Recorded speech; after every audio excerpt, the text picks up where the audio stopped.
Meron po tayong customer dito. Bago pa lang po ito. Bagong bili po ito. Ang problema, ginagamit po ito sa ilaw sa bahay kasi wala silang kuryente. Ang problema, binalik dahil hindi daw umabot na 1 linggo.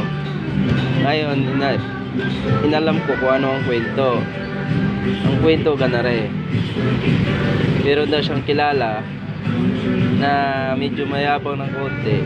Sinabihan siya na malakas ba daw ika, bago yan eh, malakas ba ika baka walang karga. Ang ginawa naman ng tao, kumuha siya ng kable, pinag-spark niya. Kaya ang nangyari, medyo may tama sa kabila saka dito sa kabila.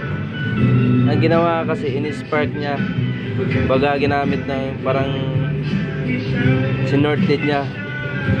Paalala lang po sa lahat ng may-ari ng sasakyan o may-ari ng baterya, hindi po pwedeng i-spark mo yan kable sa kable po.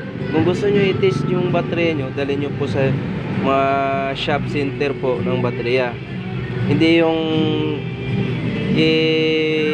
i-short nyo po yung baterya, imbis na magagapan pa po yung baterya nyo, imbis na lubat lang yan. Ngayon, kung in-spark nyo na po na karugtong dito po yung dalawa, in-spark, kumbaga kumuha kayo ng wire, isa rito, tapos yung isa pinakadulo, i-spark nyo dito, sino-short nyo po yung baterya nyo, sinisira nyo kamo. Tsaka beware na lang po sa mga mekaniko, yun kasi ang gawain ng mga mekaniko. Wag nyo pong gagawin yan, kasi baka mamaya yung customer nyo masilat, kayo pang pagbintangan. Hindi po talaga siya aware na i-spark siya ng gamit ng kable o ano pang wire, kasi delikado naman po yun eh. Delikado, baka po fully charge yung baterya, tayo in-spark nyo po ng ganyan, inulit-ulit nyo po, sasabog po yung baterya nun, eh maaari nyo po ikamatay yun. Kaya sana po may matutunan kayo. At sa lahat po ng may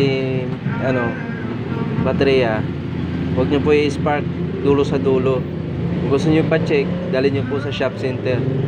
Maraming salamat po.